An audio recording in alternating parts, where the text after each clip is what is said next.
Olá, muito boa tarde, muito bem-vindos a mais um painel do Eleven Sessions. Painel esse que traz o pilar da existência, né? A principal razão da existência da Eleven, que é a educação, que é a transformação de uma sociedade a partir da educação. E um dos meus convidados aqui, eu vou roubar um pedaço do slogan e da missão que a própria companhia que ele fundou e hoje é presidente do Conselho de Administração tem como mantra. Ao meu lado esquerdo aqui é a Ana Leone. Ana foi diretora da Ambima há muitos anos, responsável por toda a área de desenvolvimento educacional dentro da Ambima. O Raoni Rossetti, que está com a gente por vídeo, além de um grande amigo e parceiro. O Raoni tem uma vasta carreira no mercado financeiro, foi CIO da XP em Nova York, enfim, passou a vida toda dentro desse mercado e encontrou na educação o seu propósito, a sua missão e vem se dedicando aí, desde que saiu do dia a dia do furacão do mercado financeiro, a desenvolver projetos de propósito ligados à educação. E Daniel, como eu vou roubar a tua expressão, eu deixei você por último e vou te colocar por primeiro no nosso debate. Daniel, como eu disse, sócio fundador e presidente do Conselho de Administração da Ânima Educação, uma companhia que eu acompanho de muito perto há muitos anos, vi a transformação, vi essa mudança e eu conheci a Ânima Educação num evento da HSM, que hoje é parte do ecossistema da Ânima, há muitos anos em que eu fui convidado, quando a ESG ainda não chamava ESG, a fazer um painel de sustentabilidade corporativa. Eu tinha apresentado um projeto sobre isso nos Estados Unidos com o Dr. Osiris Silva, fundador da Embraer, e um grande ícone que à época era presidente do Conselho de Administração da Ânima. Sim. E quando acabou o painel, eu fui falar para o Dr. Osiris, fui tietar o Dr. Osiris, como acho que todo mundo que conhece ele deveria fazer, pelo menos, e ele, sobre a Embraer, sobre a história e tal, e ele me disse assim: meu filho, a Embraer é uma história muito bonita, é uma empresa fantástica, mas a minha missão é transformar o país pela educação. Você já conhece a Ânima? E aí ele me contou a história da Ânima, me apresentou o Daniel de maneira subsequente, há muitos anos a gente caminha muito perto. Daniel, obrigado Ana, obrigado Raoni. Transformar o país pela educação, cara, que missão é essa?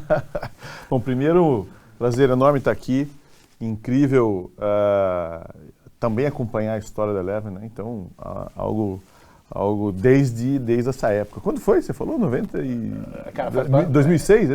Desde antes da Eleven, né? Desde antes da Eleven existir, a época eu ainda estava dentro da operação de M&A. Ótimo, mas enfim.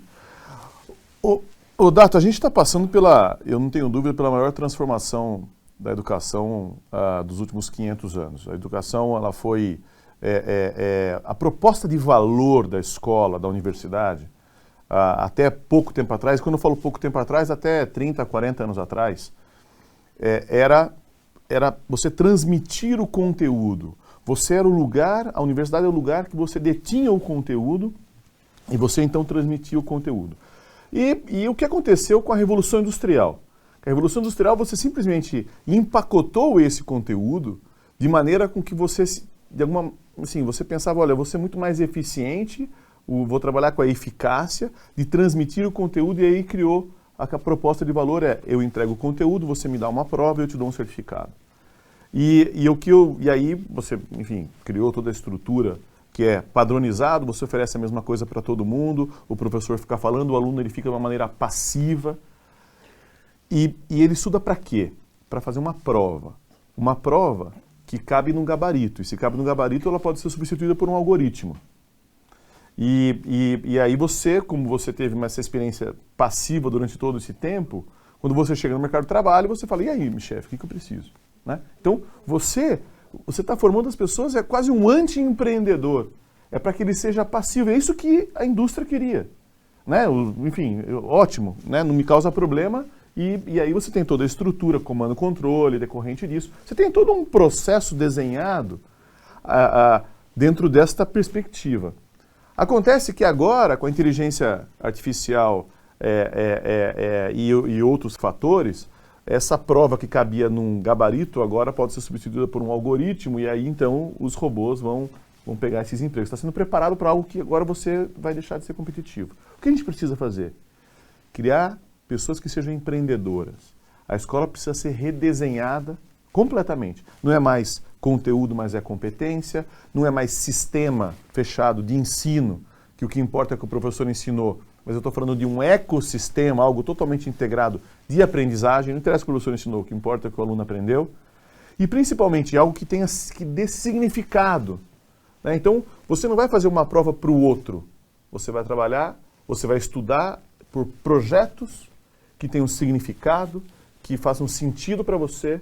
E depois a gente pode falar um pouco sobre isso em relação à matemática. Né? Que para mim a matemática é uma arte. E muitas vezes você estuda, você não sabe por que você está estudando aquilo, e aí você acaba não gostando, porque não tem nenhum significado. Então, a escola ela tem que passar por essa revolução, uma transformação mesmo enorme, que a principal coisa é, conteúdo não é fim, conteúdo é meio para que você possa desenvolver as competências. E parece muito sutil, né? Parece que é um negócio quase simples. Mas o conteúdo ele tem que ser meio para que você desenvolva competências e entenda o significado daquilo e de alguma maneira aquilo vai te empoderar, você vai entender, você não vai estudar para o outro, vai estudar para você mesmo, e você vai ser protagonista, e você não vai depois trabalhar para o outro, você vai trabalhar para você mesmo, entendendo o que você pode, que competência você precisa desenvolver. A prova não pode mais ser punitiva, ela tem que ser um assessment para que você saiba o que você não sabe, e a partir de então você enderece isso. Né? Então, a grande questão é sair de algo que era passivo para que você seja protagonista da sua própria carreira, compartilhando um propósito com as outras pessoas. E eu não tenho dúvida que educação para um país não pode ser prioridade. Educação tem que ser premissa. E por isso, o transformar o país pela educação também não dá para a gente tentar fazer sozinho. Eu acho que a grande revolução será quando a gente unir todos os stakeholders, todas as pessoas, o país inteiro precisa entender que educação, que só através da educação é que a gente vai crescer. Né? Então, para finalizar, indiscutivelmente toda a área de saúde, os médicos, sendo os grandes artífices, foram fundamentais nesse momento da pandemia. Agora, passado, ou a gente está iniciando a reinvenção da sociedade. A sociedade ficou parada durante muito tempo. Né? E é igual uma empresa, que se você não fizer nenhuma mudança, depois tem que fazer um turnover. Sim. Uma construção. Se não fizer manutenção, você tem que reconstruir. Depois é muito maior. A sociedade ficou parada. Agora está no momento da gente repensar a sociedade como um todo. E aí não tenho dúvida que as instituições de ensino serão as grandes protagonistas e os professores, os grandes artífices dessa revolução que está simplesmente começando agora. Muito bom. Ana, você veio de muitos anos dentro de uma organização protagonista no ecossistema do mercado financeiro como um todo. No painel anterior, na gravação anterior, na verdade, porque esse painel vai ao ar depois, numa das conversas, eu disse, né, o mercado parece uma entidade, né, parece um negócio, meio um monstro, assim, mas na verdade dele deriva o PIB, né, e sai tudo a geração de riqueza, que gera renda, que gera desenvolvimento. A tua missão foi muito formar o conceito do valor da educação em muitos dos grandes propagadores, né, que poderiam ser catalisadores de processos, incentivos educacionais para a população como um todo, né? Foi uma jornada bem interessante, e ali eu tive a oportunidade de trabalhar com a educação financeira quando ela estava começando a se tornar popular. Até eu gosto de falar isso, que assim, quando eu comecei a trabalhar na Ambima com essa pauta, eu tinha 2 desafios: explicar onde eu trabalhava, porque era muito difícil as pessoas entenderem o que era trabalhar numa associação, e que eu trabalhava com educação financeira. As pessoas perguntavam assim, não, mas o que é? Você dá curso? Você ensina as pessoas as coisas e tal? Então, até a própria definição de educação financeira não era uma coisa muito popular.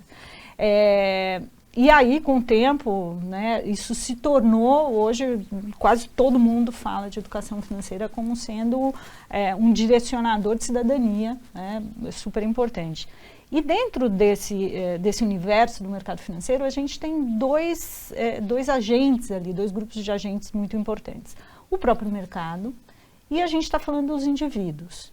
E quando a gente está falando de mercado, a gente precisou de um processo de alfabetização desses profissionais para entender que as pessoas são diferentes, que elas têm necessidades muito únicas, porque havia um conceito de que, olha, se você não entendeu o que eu falo, me desculpa, né, não dá para eu dialogar com você. E também tinha para o lado desse outro universo de pessoas, né, dos investidores ou dos poupadores, que as pessoas nem se veem como investidores é um rótulo que nós colocamos na cabeça das pessoas, de que elas também se desinteressavam pelo assunto porque o contexto econômico não exigia. Então a gente tinha uma taxa de juros muito alta, qualquer tipo de poupança era o suficiente e foi assim que gerações enriqueceram, então elas não tiveram necessidade de se preocupar em gerenciar as finanças de uma maneira mais ativa. Então tinha um conforto dos dois lados. Um mercado que se comunicava de uma maneira muito hermética, não se preocupando com o cliente final, e o cliente também não muito interessado nesse assunto, porque o contexto não exigia que ele precisasse se interessar. Com o passar do tempo, inclusive até reguladores, para o Banco Central, CVM, começou a trabalhar ativamente nessa pauta de educação financeira, atendendo até os 3 conceitos que a OCDE prega nesse sentido, que a educação financeira ela tem 3 frentes, não dá para a gente considerar também tudo junto, não é só fazer um curso, mas também não é só assistir um vídeo na internet, e que começa desde a escola, que é a parte de formação. Então teve um trabalho muito grande, na época que existia o Comitê Nacional de Educação Financeira, do qual eu fiz parte, de criar diretrizes da educação financeira para o Brasil. O Brasil foi um dos primeiros países a ter uma estratégia nacional de educação financeira, foi exemplo para muitos países, inclusive até países bem desenvolvidos.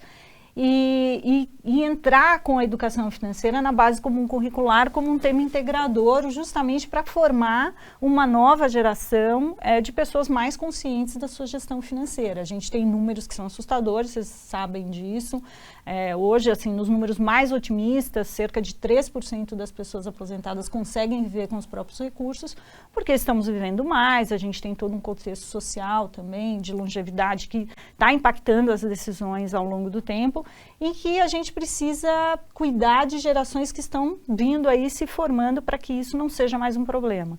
Como no passado a educação ambiental era uma coisa só de alguns fanáticos, hoje a gente entende que a gente não pode jogar lixo pela janela do carro.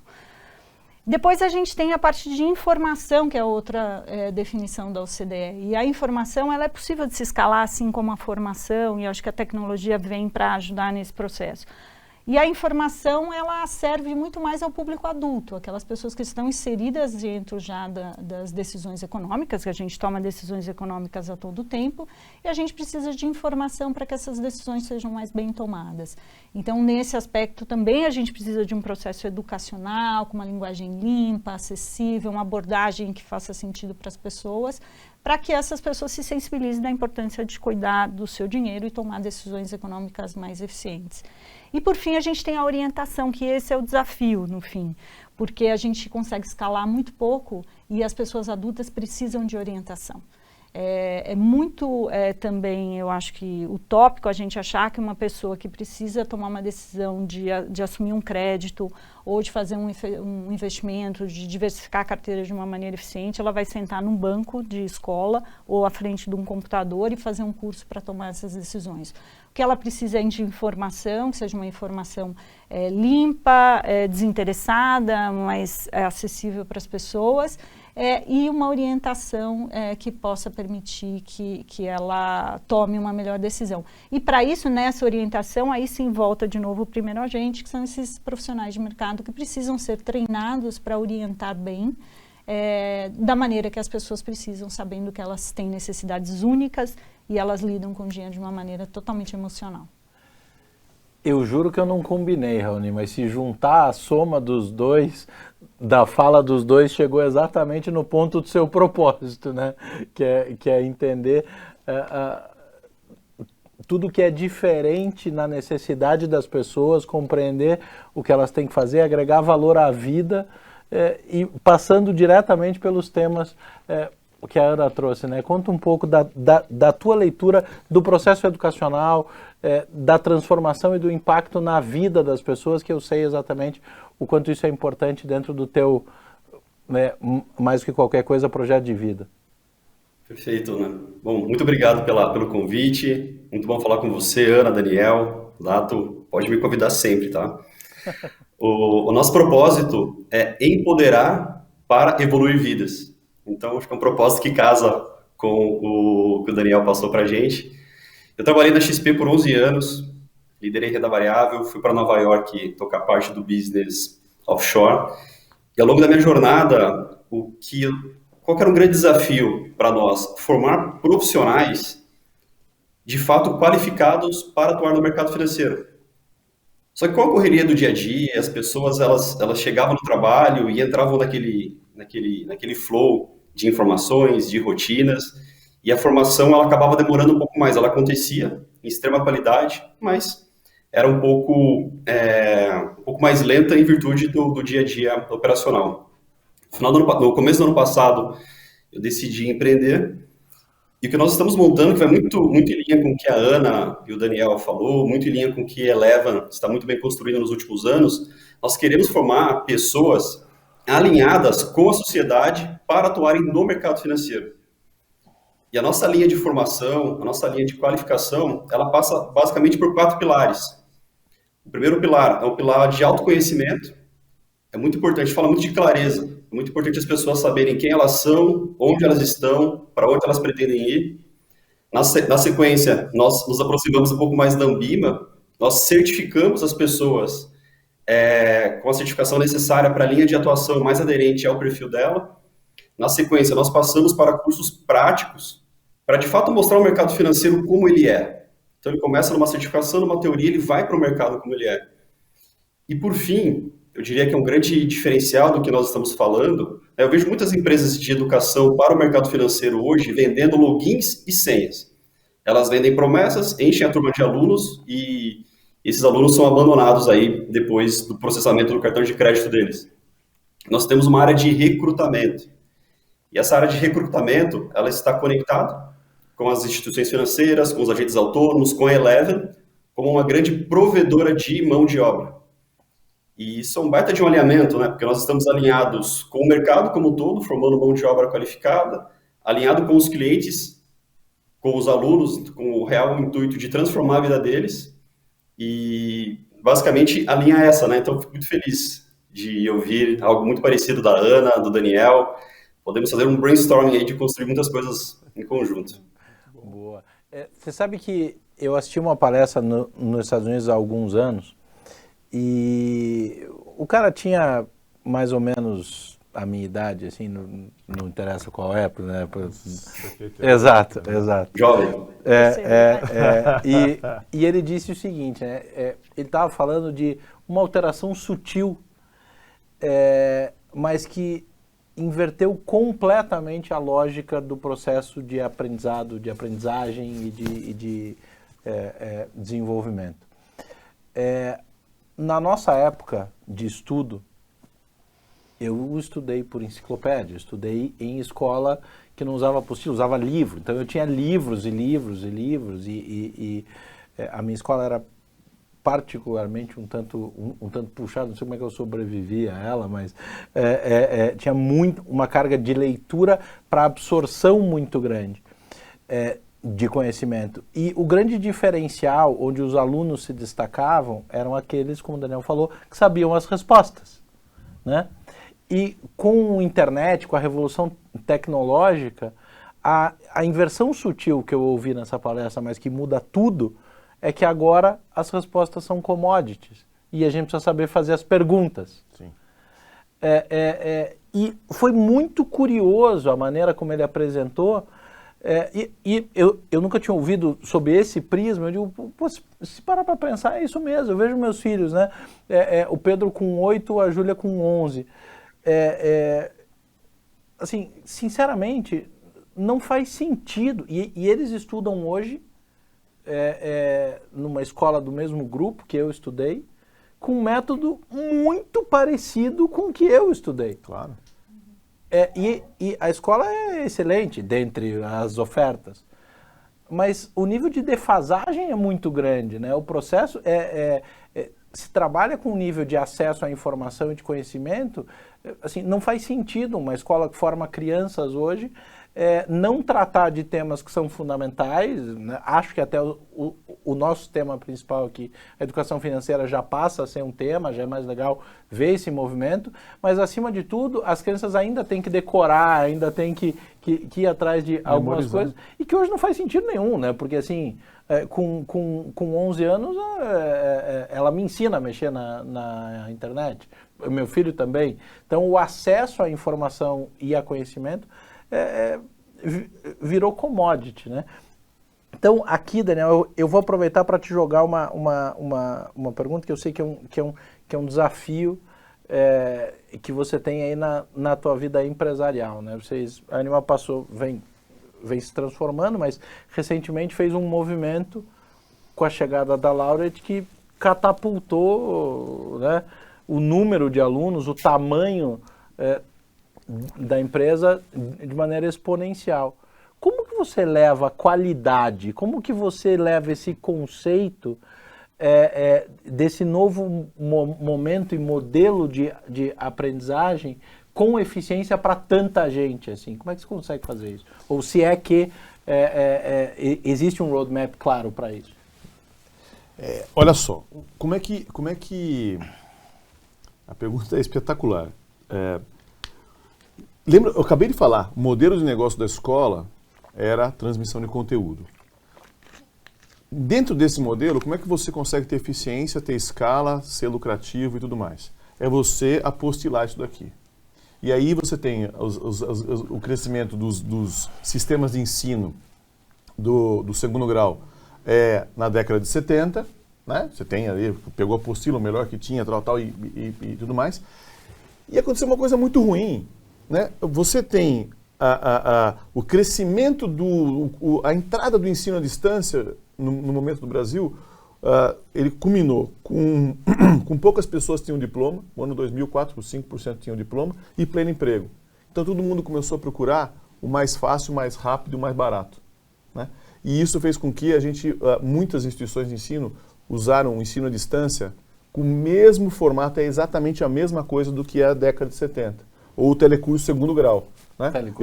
E pior, porque as escolas naquele momento, elas simplesmente apostilavam o conteúdo, mas o professor tinha autonomia. E muitas o que fizeram? Eu dou apostila para o aluno e PowerPoint para o professor, porque daí eu tenho escala. E esse crescimento, ele foi feito de uma maneira vendendo algo que é velho, e é algo que hoje está em tudo quanto é lugar. Eu vou fazer uma analogia. Imagina que você está vendendo uma garrafinha de areia no deserto.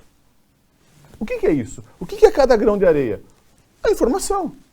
E você fala, olha aqui, minha garrafinha de areia. Mas você está no meio do deserto, porque a informação está em tudo quanto é lugar.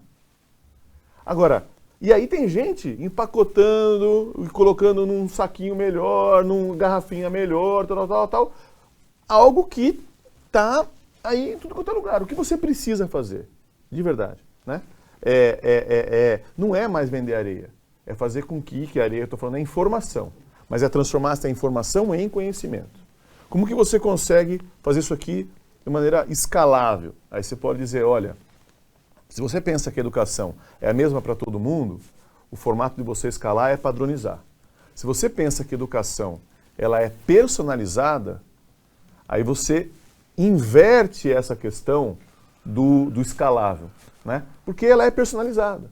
E aí o que eu uso? Eu uso a tecnologia para conseguir mostrar para esse aluno como ele aprende, o que ele aprende. Então, se o conteúdo não é mais o fim e é o meio, o que é o fim? O que é o nosso core? O nosso core é a recomendação, você falou, né? É a mentoria. Então, a curadoria do que você precisa, para eu pegar ali os grãos de areia melhores e coloco ali tudo e mostro para ele, mas não é isso que é o meu core. O meu core é ajudá-lo a fazer as escolhas. Então, no tripé é curadoria. Eu vou oferecer tudo o que ele precisa aprender para ser um bom profissional hoje e no futuro próximo, como o Rony estava falando. Depois, a mentoria, ajudá-lo a fazer as escolhas. E entendendo que a prova é um assessment, é para que ele saiba o que ele não sabe. e aí ele vai definir o percurso formativo dele. Então, daqui a pouquíssimo tempo, ninguém vai entrar mais no curso de administração, direito, engenharia ou enfermagem. Você vai entrar na universidade. Na universidade. Você vai olhar aquelas 5.000 competências. Uau! E agora, com o meu projeto de vida, tudo que eu estou vendo aqui, eu vou fazer as minhas escolhas. E eu vou definindo o meu percurso formativo, que é completamente diferente do seu. E aí você fala, ué, então, você vai fazer um curso diferente de administração? Não, antes de fazer administração, eu vou lá e eu vou ter um certificado de gestor de projetos, de pensamento crítico, e eu vou colecionando. E de repente eu sou um administrador pelo MEC. Só que eu nunca mais deixo de estudar, não existe ex-aluno. Não existe mais ex-aluno. Então a gente está redesenhando, e aí você tem algo muito sutil. Você falou, a hora que você está falando de fazer perguntas ao invés de dar respostas, é isso mesmo, dar resposta é memorizar. E é pior ainda, tem resposta que, se você achar no Google, a resposta é ruim. É, exato. Entendeu? Tem que ser resposta assim, o que tem a ver o Afeganistão com a Guerra Fria? Daí eu tenho que pensar sobre aquilo, e aí é incrível. Agora, simplesmente perguntar que data que foi, que aconteceu, é isso que... Então, é algo muito mais medíocre. Mas a sutileza é o seguinte, a Amazon, o começo da Amazon, por que a Amazon se tornou a Amazon? Ela foi lá, no começo, pegou lá 15 livros, 15 títulos, né? E ela tinha um estoque gigante, aquele lá ela entregava em 24 horas. E os outros todos demoravam um mês para entregar.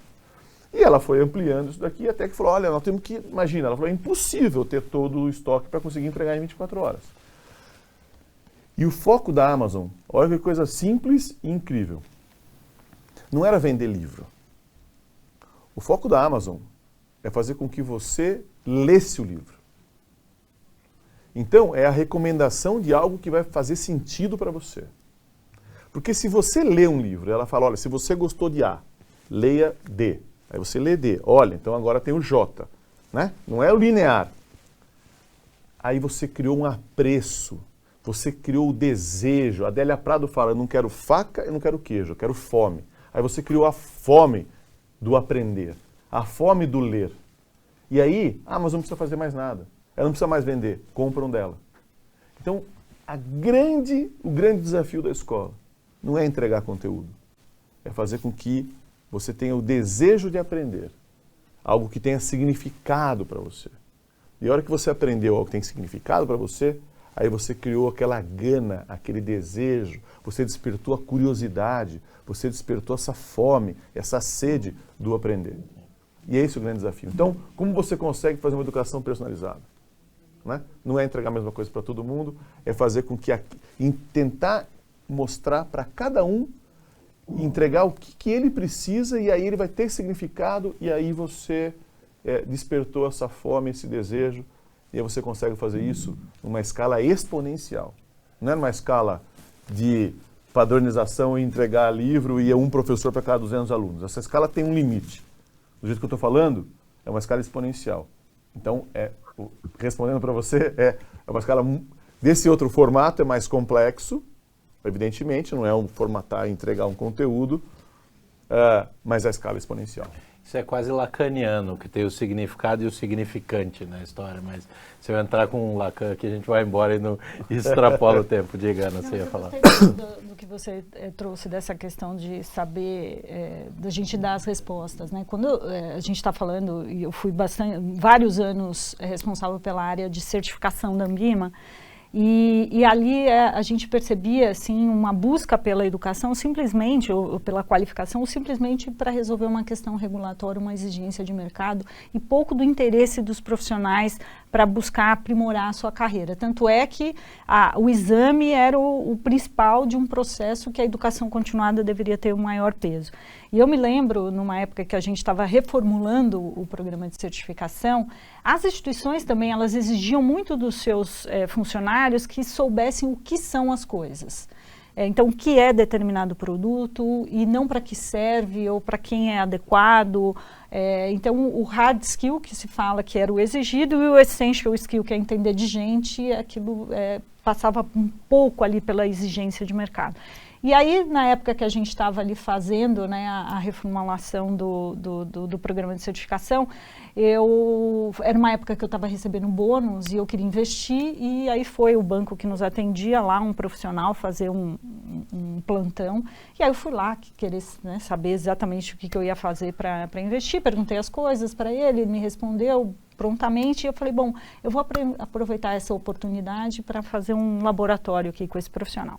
E era um cara, assim, super bem formado, tinha uma boa certificação lá da Anbima, e ele respondeu, assim, ele começou falando dos produtos e foi falando por uns 10 minutos dos produtos, eu peguei a informação que eu precisava e aí eu falei, bom, deixa eu usar esse momento para fazer esse laboratório. E aí eu falei assim, olha, eu sou casada, eu tenho 2 filhos, minha mãe depende financeiramente de mim, ela tem 79 anos, eu acabei de comprar um apartamento para ela. Meu marido trabalha em outra cidade, ele fica fora de segunda a sexta-feira, só volta aos finais de semana. Eu moro numa casa, num condomínio bem pequeno. Eu invisto, mas estou com algumas dúvidas, e eu só tenho um seguro de vida. E comecei a falar algumas coisas para ele, assim, ele ficou quieto, assim, né? Ele desconfortável, assim, mexendo na cadeira e tal, e aí eu, né, peguei as informações ali que eu precisava, saí, falei, muito obrigada e tal, de fato investi no que ele recomendou. E aí eu saí dali convicta de que eu dei a ele informações e que ele podia me oferecer um universo de oportunidades de assessoramento ali.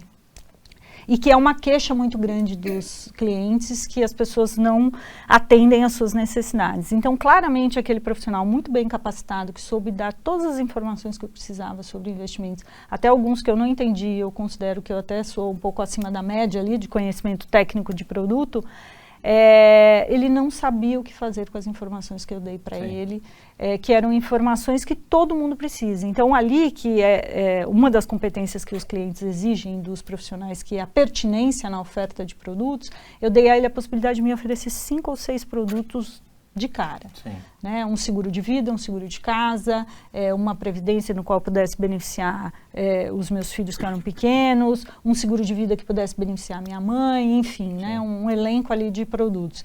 Então, ali, claramente, ele não sabia nem fazer as perguntas, porque ele foi treinado para dar as respostas, e as respostas que fossem rápidas, que evidenciasse uma assimetria de conhecimento, porque isso é muito importante também, porque você detém ali uma autoridade que aquilo não é invadido. Então, eu acho que essa mudança de percepção de que a gente precisa aprender a vida inteira, que o processo de certificação é o primeiro, não é o último, e que a gente precisa entender de gente, né, mais do que produtos, porque os produtos mudam a todo tempo. Eu só vou pegar para não perder. Tudo que você falou desse momento, imagina na universidade que o aluno fica no mínimo 4 horas, 5 horas por dia durante 4 anos. Eu tenho que saber tudo desse aluno. Mas que capacidade que eu tenho para saber? O que ele vai melhor, o que ele aprende, a maneira que ele aprende, se é de uma maneira coletiva, individual, por vídeo, enfim, né? Então, ele é mais texto, ele é mais visual, ele é mais tátil, experiência no laboratório.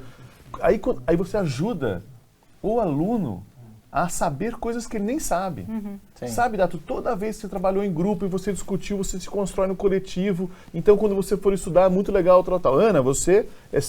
olha, presta atenção, toda vez que você faz individual, é você com você mesmo, você tem um self-learning incrivelmente apurado. E aí você consegue ajudar o aluno a aprender. E se interessar. Né? E se interessar.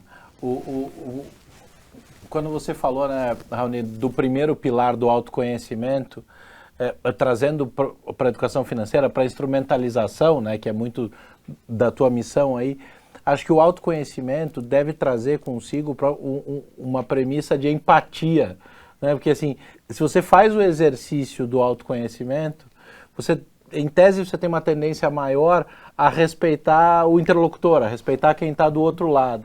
E quando você está formando profissionais do mercado financeiro, que são educadores no limite, né? O exemplo da Ana foi perfeito. Se você forma um profissional que trabalhou o lado do autoconhecimento, a tendência dele respeitar, individualizar, personificar e, por consequência, pensando em assessoria financeira, né, e no profissional do mercado financeiro como uma ferramenta, ele tende a ser mais eficiente, ele tende a ter um relacionamento de mais longo prazo, ele tende a retroalimentar isso a partir do conhecimento. Eu acho que muito disso você carrega nas mentorias que você faz hoje, que foi outra palavra que foi muito usada aqui, né, Raoni? Dentre os nossos 6 valores está a empatia. Empatia como fator de sucesso. Nós não podemos entender que os alunos, eles são, como posso dizer, linhas, números. Cada aluno tem a sua particularidade, o seu momento de vida, o seu conhecimento, suas dores, o seu apetite a risco. Não só risco como investidor, mas o risco de troca de carreira. Existe toda uma questão familiar por trás. Então, até parte da nossa mentoria, os alunos, eles passaram por um treinamento nutricional. Eles entenderam o que eles estão comendo para ver como a alimentação pode transformar a performance dele ao longo da nossa mentoria, ao longo dos nossos programas. Então, é um cuidado com o ser humano. E hoje, se eu não estou muito enganado, hoje é dia do cliente. E dentro dos nossos valores também não está cliente em primeiro lugar, como é muito comum falar hoje. O ser humano em primeiro lugar, porque cliente é quem paga. O ser humano ele vem antes do cliente. Então nós recebemos seres humanos. E aí o ser humano ele pode virar cliente ou não. Então esse cuidado com a pessoa, ele é base para o nosso trabalho. Isso para tudo que fazemos, do atendimento ao produto, ao marketing, à usabilidade, todo cuidado ele é para o ser humano. E se ele quiser virar cliente, maravilhoso. Mas também não é essa a nossa preocupação no primeiro momento. Até porque você cria a percepção de legado, né? Você cria a percepção daquilo que você agrega de valor mesmo, que a pessoa vai carregar, né? E vai transmitir isso ao longo do tempo. Ele vai reverberar os valores, os pilares que foram ensinados. Mas eu acho que muito do que a gente tem do lado educacional, e dentro da Eleven isso foi um mantra quase obsessivamente repetido, que é haja como você prega, né? Os americanos falam muito isso, né? Act as you preach, né? Então, assim, se você realmente acredita nesses processos de personificação, nesse processo de individualização, nesse foco no valor adicionado, no valor gerado, você tem que agir exatamente em linha com isso, né? E a minha provocação para você na pergunta em relação a fazer isso em larga escala passa por isso, né? Passa por você realmente conseguir demonstrar no processo de ensino que é importante para você a transmissão e que o aprendizado do aluno que ele leva daquilo é de fato importante e não é o teu slogan. Né? É efetivamente o que você se dispõe a fazer e se propõe a fazer. Né?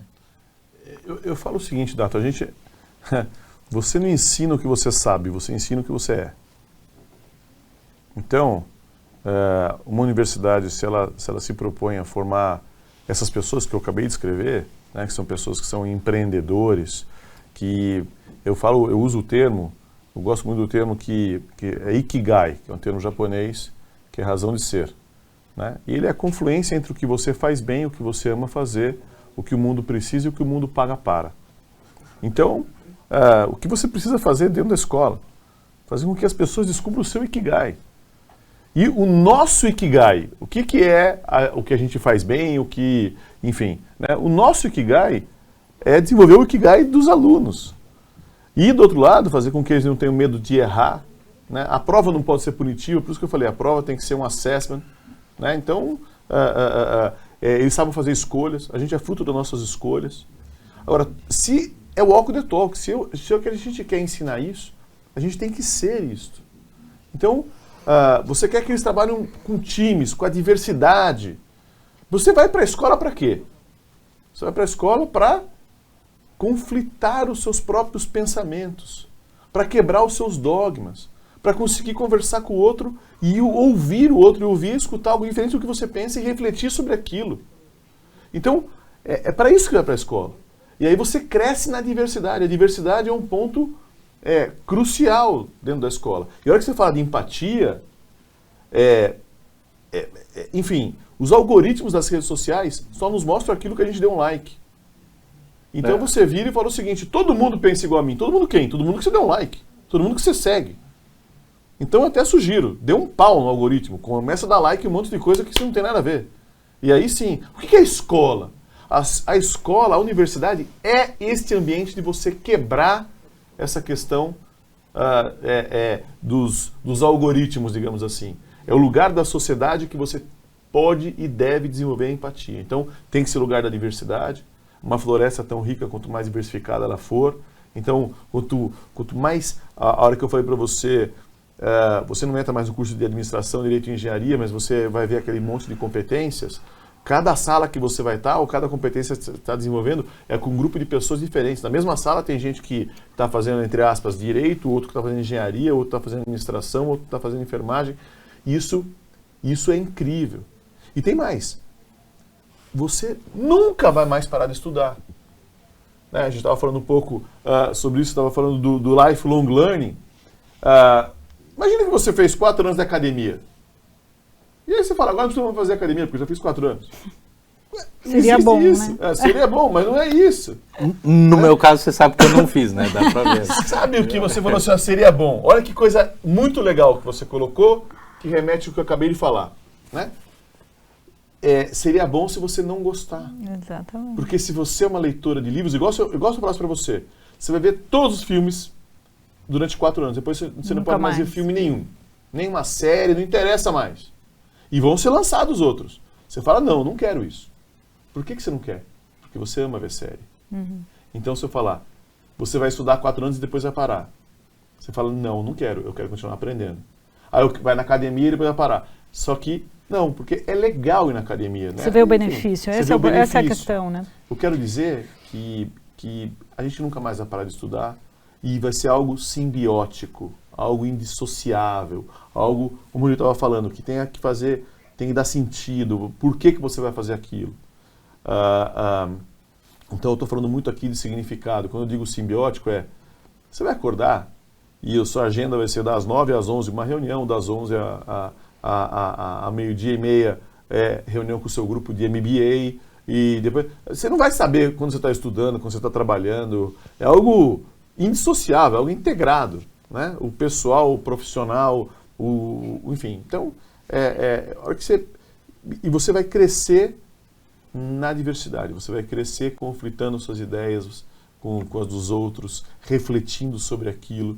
Então a gente está entrando num momento do mundo que é muito incrível. É uma oportunidade assim, de você repensar muito do que a gente está falando, algo tradicional, delivery conteúdo, para algo que você vai crescer com os outros, você vai trabalhar com a empatia, você vai trabalhar com a diversidade, você vai criar no conflito de ideias, isso vai ser incrível. E eu tenho a impressão que o que a gente viveu, vem vivendo, né, se Deus quiser, perto do ciclo final, nesse processo desde o começo do ano passado, eu vejo muito pelas crianças, né? Eu falo pelos meus filhos.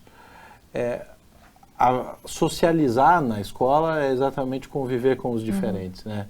De repente as crianças fomos todos, mas nós ainda, pela vida profissional e obviamente a dinâmica é completamente diferente, a gente ainda interage com muita coisa, mas as crianças foram tolhidas de muito dessa troca, né? E aí acabaram ficando dentro de casa, vivendo com as suas próprias famílias, ouvindo as mesmas coisas. Então tem um gap que, se não é do aprendizado que o Pedro teria no 3º ano, porque ele foi para o 4º ano, mas teria do conhecimento que ele ia absorver da socialização, né? Da diversidade, daquilo que se recebe dentro da própria escola. A escola é isso. Exato. O que acontece, o conteúdo, o que ele aprende ali, por isso que eu falei que é meio. O que ele aprende é a parte mais simples, a menor parte da escola. Né? A escola, eu falo o seguinte, a escola acontece também dentro da sala de aula. Isso é incrível, porque a escola é esse ambiente. Você vai para a escola para aprender a ser sócio da sociedade. É o primeiro lugar público fora da sua família que qualquer ser humano frequenta. Então, a universidade ela acontece não na sala de aula, também lá, mas ela acontece no ambiente para que você se desenvolva como um todo. Sim. E sabia que eu acho que tem uma coisa que eu queria trazer aqui até para uma reflexão, é que quando a gente está falando de educação corporativa, né, no ambiente profissional, eu acho que tem uma questão também que a relação de trabalho tem mudado muito. Então, o que a gente viu numa geração dos nossos pais, em que você tinha uma carreira e que você perseguia aquela, né, o próprio trabalhar ali já era uma forma de você se manter atualizado, mas você tinha a execução de uma tarefa específica e você fazia aquilo por muito tempo, seja do chão de fábrica aos escritórios. E você tinha uma questão, como eu citei brevemente aqui, da longevidade. Então, você se aposentava aos 50 e poucos anos, ali era o suficiente, você, a rigor, teria renda para viver e não precisava se preocupar mais com isso. Hoje, as pessoas vão ter várias carreiras. Então, isso que você trouxe, a gente nunca vai poder parar de aprender, porque nem que a gente não consiga ter voluntariamente essa percepção de que, olha, eu vou precisar aprender para o resto da vida, mas por uma situação econômica. Se você não se manter atualizado, se você não entender que você tem que buscar alternativa, você vai ser um empreendedor individual, muitas das vezes, porque os empregos vão ser diferentes, mas não necessariamente o trabalho vai ser tão escasso. Eu acho que também é uma questão que as pessoas precisam se sensibilizar. Então, a gente tem uma questão de levar essa consciência para os adultos, né, para as pessoas que estão economicamente ativas, que está aí um número enorme de desempregados, que muitas dessas pessoas são qualificadas, mas não estão atualizadas. Elas estão esperando que alguém venha e dê a elas ali um novo emprego e que vai ser mais escasso mesmo. Então, se essas pessoas não entenderem a importância de empreender, isso tem que aprender. Porque as pessoas não sabem empreender, elas sabem ser médicos, mas eles não sabem ter um consultório que seja um consultório eficiente, ou operar de uma maneira eficiente a gestão financeira daquela renda, perpetuar, enfim. Eu acho que é uma questão. Então, acho que a gente precisa se sensibilizar que o mercado de trabalho vai exigir competências e uma delas é saber aprender para sempre. Né? Ana, você falou um negócio que é o seguinte, uma coisa... nossos pais tiveram essa carreira. Começa como analista financeiro e se aposentou como diretor financeiro ou algo parecido, você teve uma carreira bem sucedida.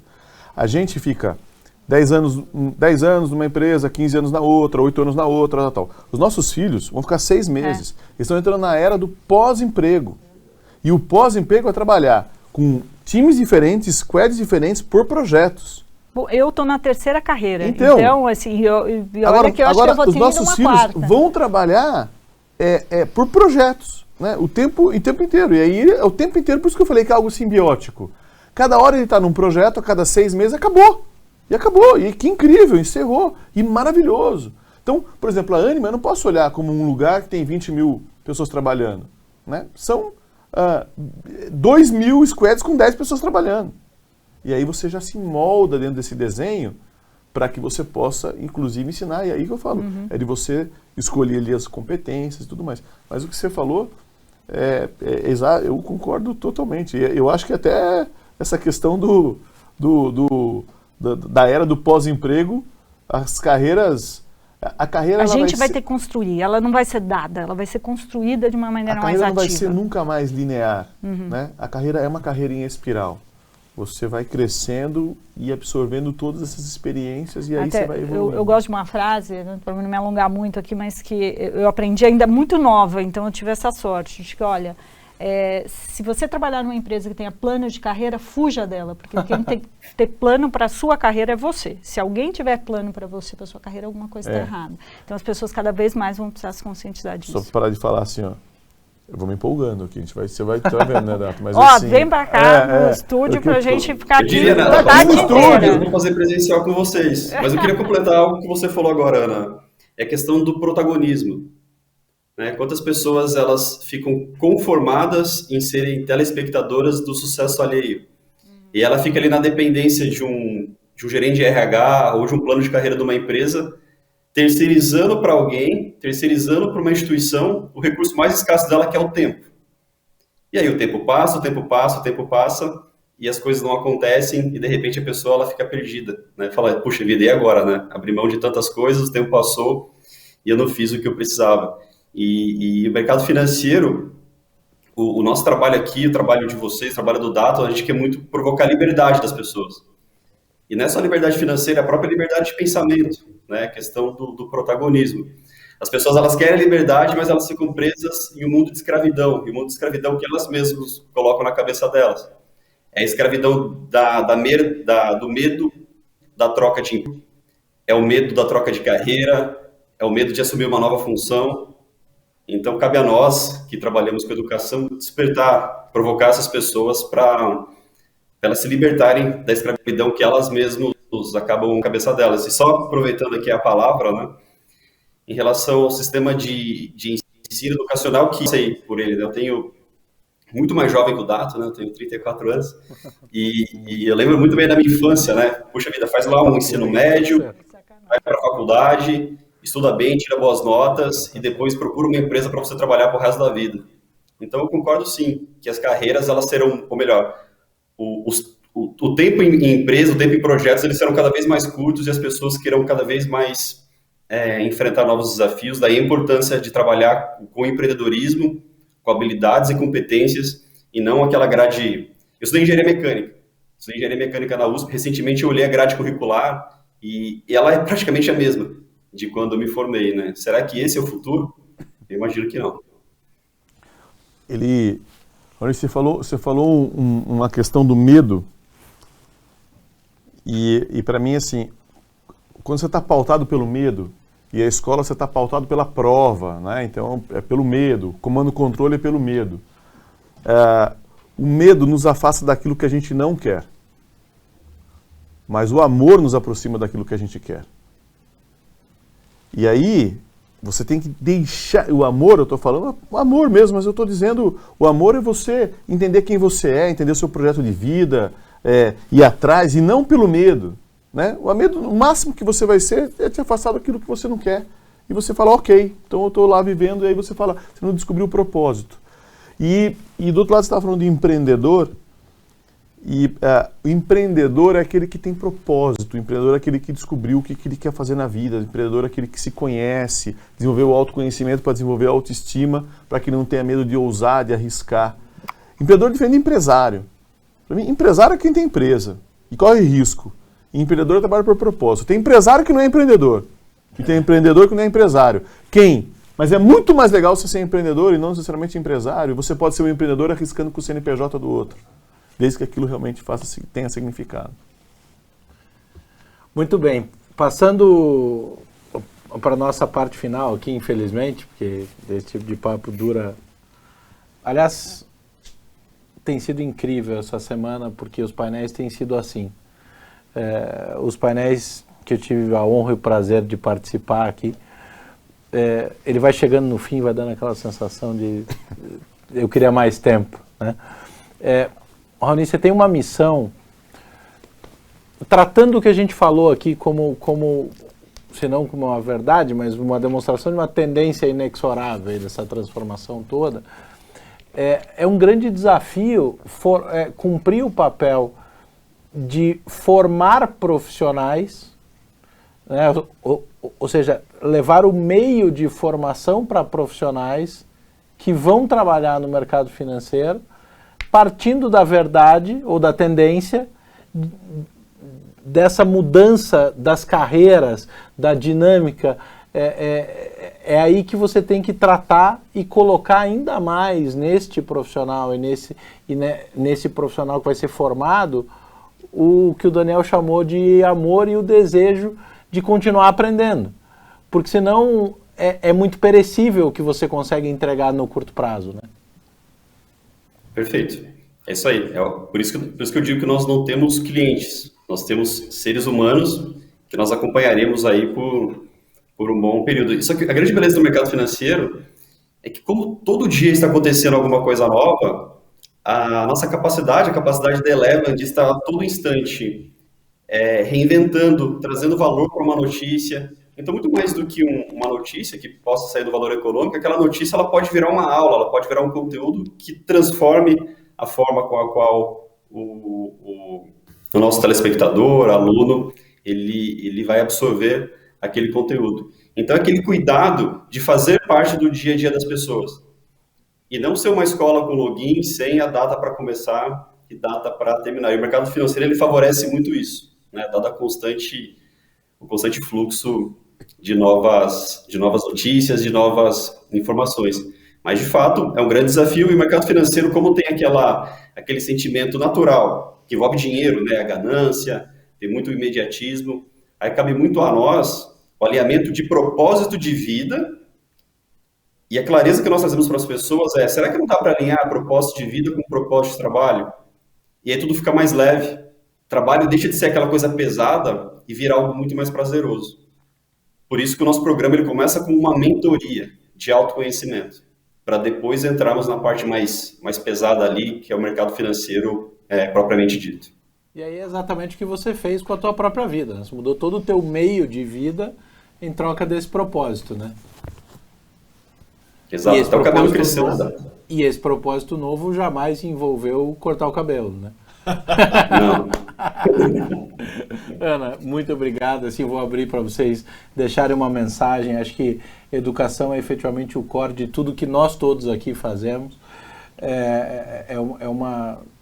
Acho que nas nossas vidas uma obsessão mesmo, no melhor sentido disso, que dá resiliência, que nos faz nos adaptarmos e continuarmos seguindo em frente com esta missão, né? Eu acho que tem N derivadas dessa missão.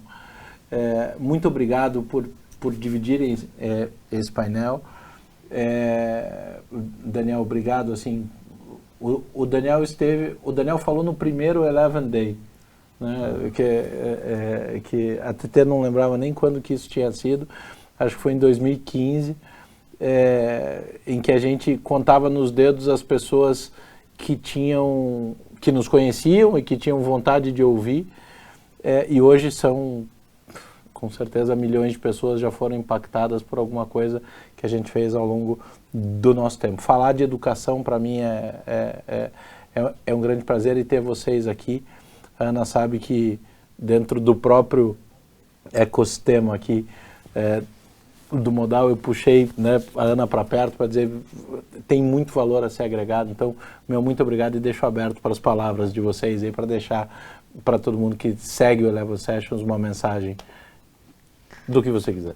Olha, a educação, falamos aqui, é um super desafio. A minha praia, de fato, é a educação financeira. Eu acho que isso é mandatório hoje em dia das pessoas se interessarem por isso. Então, eu acho que as pessoas têm um papel e uma responsabilidade de assumir a liderança da vida financeira. A gente toma decisões financeiras a todo tempo, queiremos ou não. É assim que acontece, e a gente precisa aprender a tomar decisões mais eficientes. Então, ninguém precisa ser expert em produtos, em derivativos, em criptoativos, nada disso. A gente precisa entender os nossos objetivos para criar um diálogo com os profissionais que são treinados para isso. E do outro lado, esses profissionais que são treinados precisam aprender a ter um diálogo mais limpo, mais franco, mais sincero com as pessoas. E como eu aprendi, muitas pessoas não sabem, mas eu sou formada em comunicação social. E a primeira aula na faculdade eu aprendi que a boa comunicação é aquela que é bem entendida e não necessariamente aquela que é bem falada. Então, a gente precisa treinar esses profissionais para entender as pessoas e para se fazerem entender. E é um processo de longo prazo, coisa que o mercado financeiro não tem essa paciência. Sim. Mas eu gosto sempre de uma frase que o ex-presidente da CVM falava, o Marcelo, dizer o seguinte: a educação, a gente, quando faz, é muito difícil a gente ver os resultados. Então, a gente, às vezes, não tem paciência para esperar ver os resultados. Mas, quando a gente não faz, esses resultados vêm imediatamente. Então, só a gente ter paciência e saber que isso é uma corrida, é uma grande maratona e não é uma corrida de 100 metros. Existe um caso, né, um case study de aula de administração, em que dois dos principais executivos de uma empresa têm uma conversa sobre investimento em educação, e um deles fala, mas o que acontece com a gente se a gente investir tanto nessas pessoas e elas forem embora?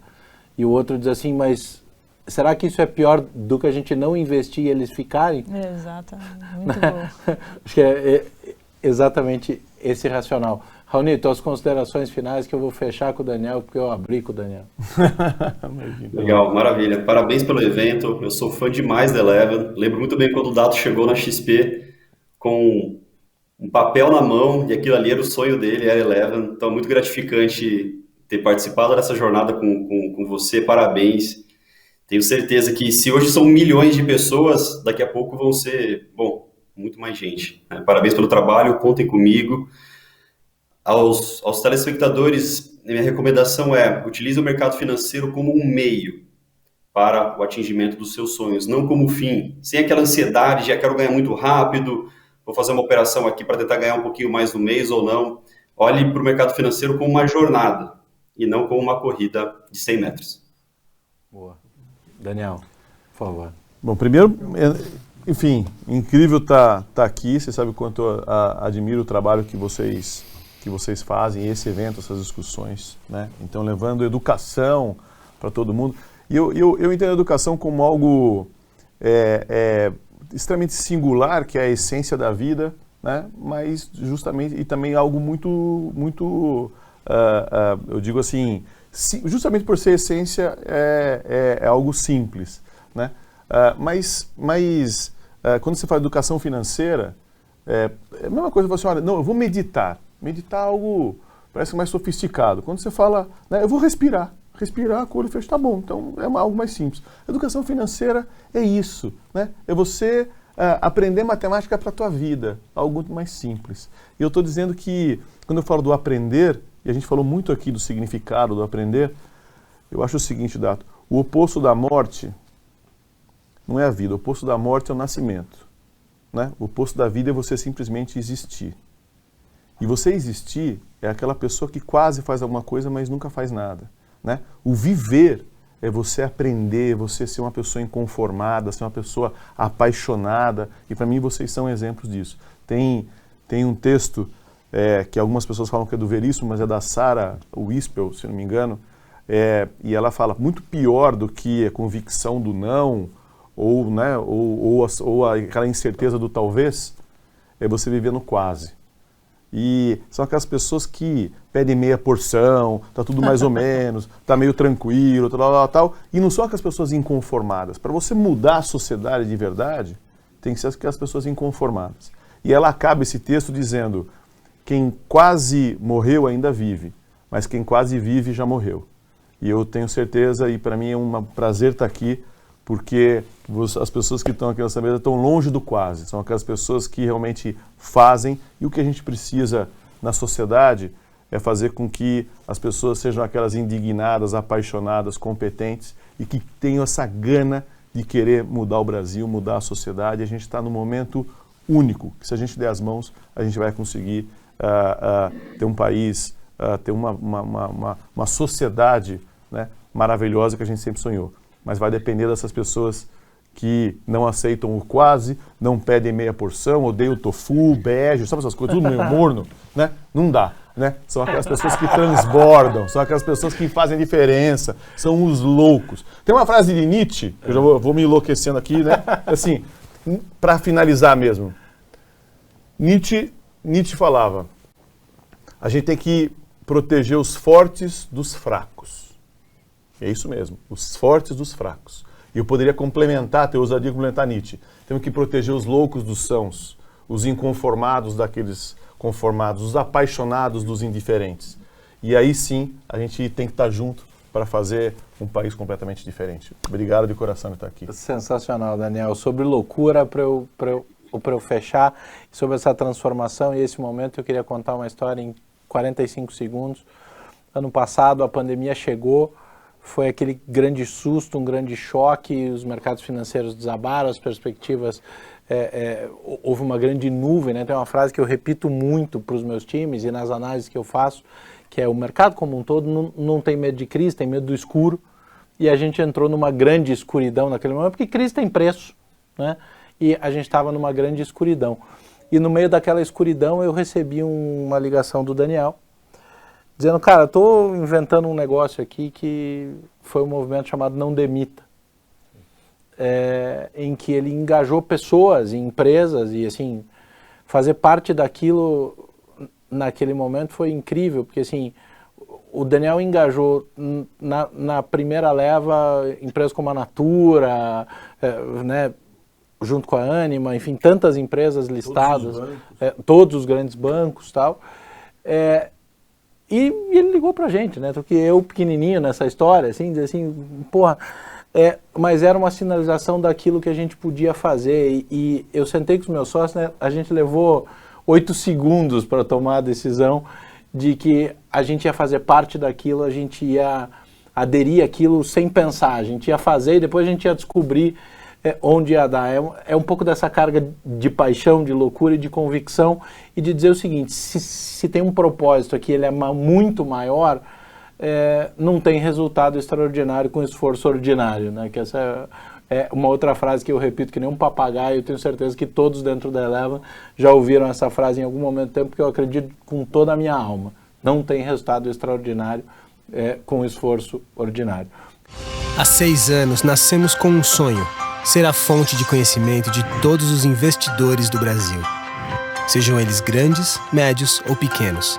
Para nós, todos têm o direito à informação de qualidade. Toda manhã, acordamos apaixonados pelo desafio de entender, explicar e prever os movimentos do mercado. Somos reconhecidos como a melhor casa de análise financeira do Brasil. Somos uma central de informação independente, imparcial e livre. Não compramos ações nem vendemos, nem sequer ganhamos comissão de nossos clientes. Sabe por quê? Porque é a única forma de ser independente. Quando o mercado grita invista, invista, invista, nós gritamos, antes de investir, conheça, conheça, conheça. E aqui na Eleven temos qualidade na informação. Temos respeito por todos os brasileiros que poupam seu dinheiro com esforço. Temos a vontade de ajudar os investidores a discernir e poder falar de igual para igual com seu assessor. Queremos criar investidores livres, que tomem as rédeas de seus investimentos, que tenham liberdade de pensamento e autonomia. Nós somos a bússola do mercado de investimentos. E agora chegou a hora de cumprir nosso propósito como empresa: democratizar as informações para todos os investidores do nosso país. As mesmas análises que os grandes investidores têm acesso, agora podem estar nas suas mãos. Pronto para ser independente? Seja bem-vindo à Eleven.